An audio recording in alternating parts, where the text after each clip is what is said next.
What's up guys, it's Tom here and welcome to a brand new Liverpool transfer news video, and I have some very exciting news for you guys because Liverpool are pursuing two Schalke centre-backs and we have some injury updates as well. First of all, let's start with good news. At this point, Liverpool believe that the fitness of Diogo Jota is nothing to worry about after Jota got a very big knock on his ankle and he was substituted, but we have to wait of course until Jurgen Klopp's press conference on Friday for a proper update. But at this moment it looks like Jota will be fit for the Manchester City game, and I really hope so because he's one of the most important players for Liverpool right now. He's banging form. In just 5 starts he has 6 goals already for Liverpool, 7 goals in total. He's the second top scorer for Liverpool this season. And Bundesliga outfit Schalke have reportedly named their prize for promising centre-back Ozan Kabak.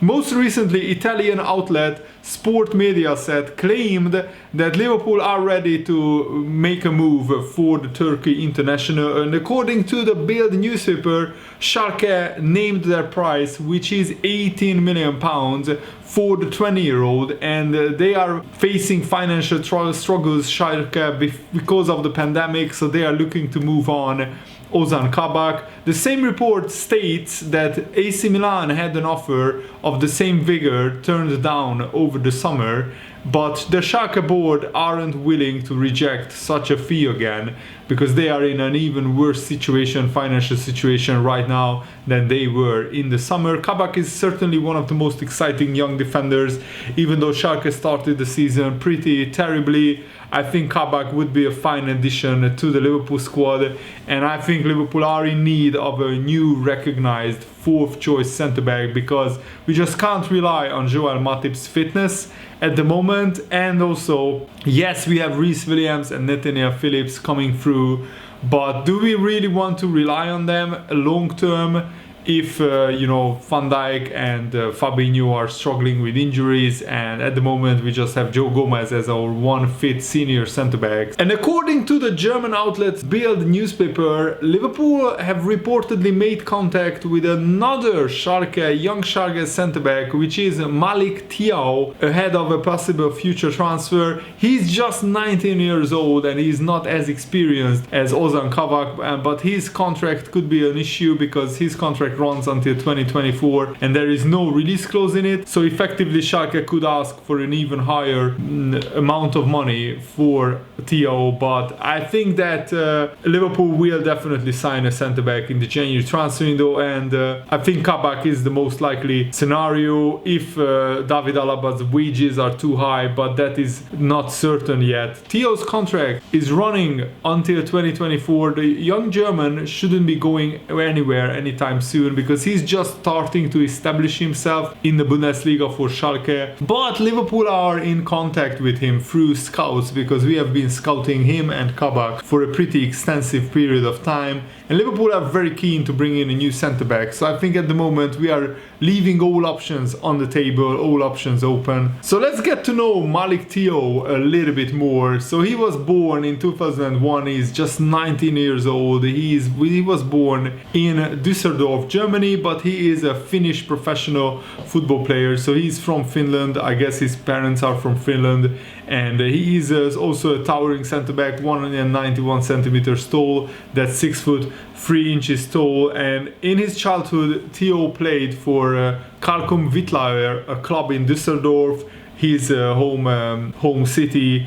And via Fontenay, Düsseldorf, Leverkusen and Borussia Mönchengladbach, he joined the youth academy of Schalke in 2015. So he played for the youth academy of other clubs as well, and he made his professional debut just in March 7th this year. So he's basically a brand new player in the Bundesliga. And Thiaw was born and raised in Germany. His mother is from Finland and his father is from Senegal, so it's a very interesting mix, and he holds a Finnish passport, and it's a very interesting heritage that he has. And in 2017 he was called up to represent the Finland under 17 side, but in the end he didn't play for them, and he only has 6 goals for Schalke in the Bundesliga. last season and this season combined, but he already scored his first goal this season. And I think he's just a really, really young player with a lot of potential that Liverpool will probably keep an eye on. And I want to share with you guys a brilliant interview with Portuguese football expert Aaron Barton, who actually answered some very interesting questions about Diogo Jota. Diogo Jota started his senior career with Pacos Ferreira, and this is what Barton said in this interview. When he first made the step up to Pacos' first team, it was a slow, gradual introduction rather than bursting onto the scene. It was in his second season with the club when he truly arrived in Portugal, because during the 14-15 season he was making the matchday squad at the beginning of the campaign but not really featuring. It wasn't until the last part of the season that he began to get minutes, appearing firstly as a substitute and then graduating to the starting 11. In these games he was doing well and Pacos were on a fantastic run of form. It was the penultimate match of the season against Académica de Coimbra, where an 18-year-old Jota made his first real mark on the Portuguese league, scoring 2 goals in a 3-2 win and becoming Pacos' youngest ever goal scorer in the process. Towards the end of the season he was starting most matches, and I think it was at this point when the Pacos supporters began to wonder just how big of an impact this player could have for their club the following season. The following season he was nothing short of a magnificent.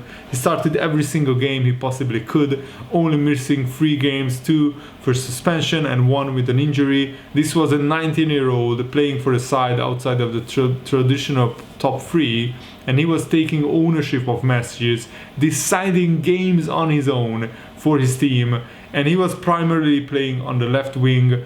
He racked up 12 goals and 8 assists in 31 games, and he wasn't just scoring in the lesser games. He has a winner against FC Porto as well as goals against Braga and a stunner against Benfica. And Jota earned a move to Atletico Madrid in 2016 after 15 goals in 45 appearances, but he was immediately loaned back to Porto. He made a really good impression at Porto in what was an incredibly exhausting season for the club. They lost just 2 games all season, the same as Benfica, but lost out on the title by 6 points. Nuno Espirito Santo, who is so important in Jota's journey thus far, took over the club at the beginning of the season. Following the other manager's departure, Jota only managed to make they started 15 games only in the Portuguese league in total, with the majority of these coming in the first half of the season. When he did play, he did well, contributing 8 goals and 7 assists for Porto. He was also trusted in the Champions League and played an important part in Porto winning the Champions League group, starting 4 of the 6 matches. He was a constant menace against Leicester, scoring the 5th goal in a 5-0 rout, and it was an important season in terms of his development.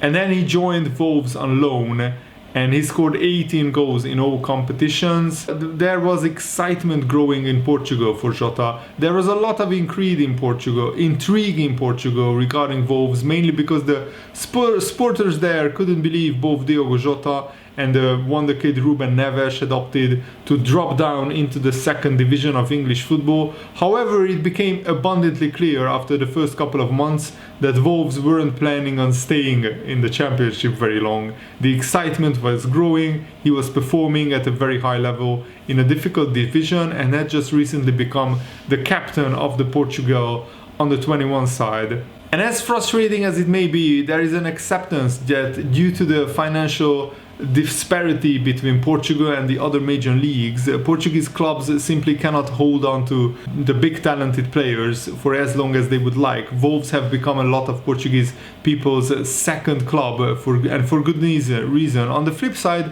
there are also people who do not like the idea of the club purely because of its ties to Jorge Mendes, the super agent who facilitates the majority of the transfers. The reaction to Jota moving to Liverpool was overwhelmingly positive in Portugal. This move saw one of the nation's most talented yet sometimes inconsistent players move to one of the biggest clubs in the world to play for a manager that is renowned for getting the very best out of his players. The only concern regarding the move was whether Jota would get sufficient game time, but like I said initially, when he first moved, he will get chances simply because of the number of games Liverpool will have to play this season. It is then up to Jota what he does during the chances that he gets, and that will determine whether or not he pushes for a starting position, and he's not doing too badly so far.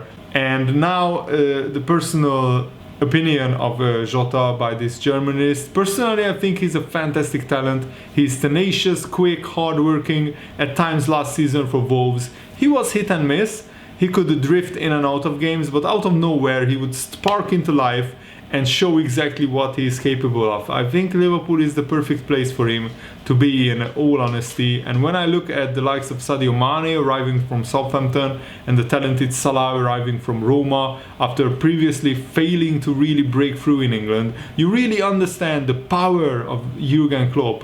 They are supremely talented players, and Klopp was able to get them wanting to play for him and believing in the system of Liverpool, and as a result Klopp is able to maximize these players' talents. If he can do the same for Diogo Jota, who is to say how far he can go? I think he can go to the absolute very top of English and European football. Jota can be as good as Salah or Mane in their prime in a couple of years, I think. And Jota said this of how Jordan Henderson helped him when he joined Liverpool. I have to mention Jordan Henderson, Jota said.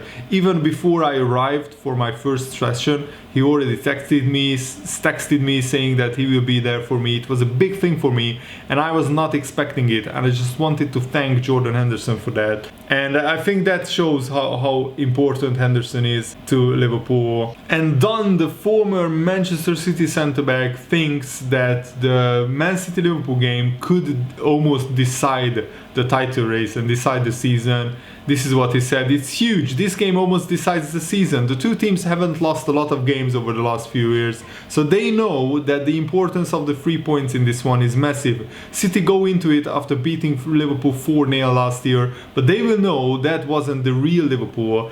They had already wrapped up the league by then. It's going to be very competitive. I think for City and for Liverpool as well, they will understand how big it is. They will understand that everything up to now has sort of been a warm-up for this game. It's not just the result of one game this weekend. This could turn the championship, but this could give you the belief to go on a run and try to build a lead, or for City to catch up with Liverpool. The players are going to be really up for it and looking forward to it. It's got the makings of a great game."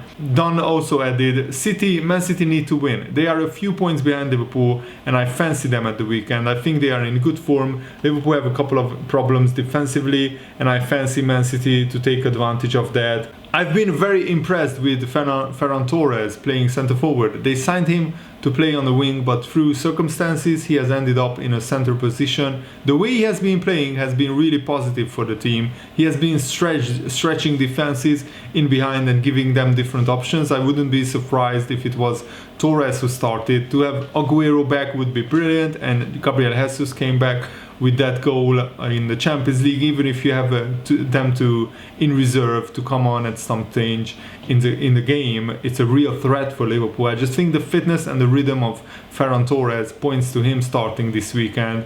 That would be a big call by Pep Guardiola, starting Ferran Torres up front against Liverpool, because I don't think Ferran Torres has played against a team like Liverpool before. But I think that's for Guardiola to decide, and I'm just hoping that Jota, Salah and Mane starts against Man City, because they are our in-form front line right now. And Rhys Williams, the 19-year-old centre-back who has been playing really well in the Champions League, his plan is to become irreplaceable in the Liverpool team, at least until Van Dijk is back, and that is. Well, I was hoping for an opportunity, but I wasn't hoping for it as good as this, Williams told when reflecting on the 5-0 Atalanta win. It doesn't get much better than a 5-0 away win at Atalanta, so I'm over the moon really. I'm happy Jurgen Klopp trusts me, and I'm going to keep repaying his faith with performances and nights like this. So hopefully I keep getting an opportunity and keep doing everyone proud.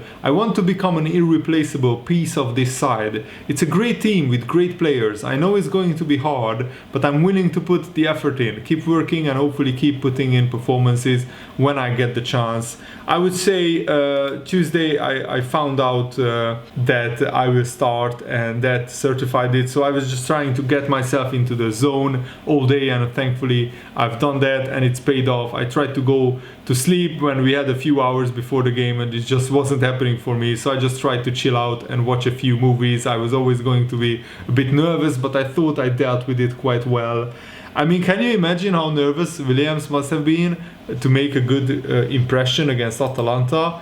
And boy, did he do that. That was a really stellar performance. And journalist Fabrizio Romano revealed that talks are ongoing between Liverpool and Fabinho over a new contract. This is what he said: talks are going to start for Fabinho to extend his contract with Liverpool. It is the same situation as Van Dijk. They have the same contract, 2 years remaining after this season with Liverpool. Fabinho wants to extend his contract with Liverpool. He gave an interview explaining he's so happy with Liverpool, but he's also so happy for the future of Liverpool. He has been talking with Klopp about what's going to happen in the future of the club, so he wants to extend his contract, and next year I'm convinced he's going to talk with Liverpool to extend his contract.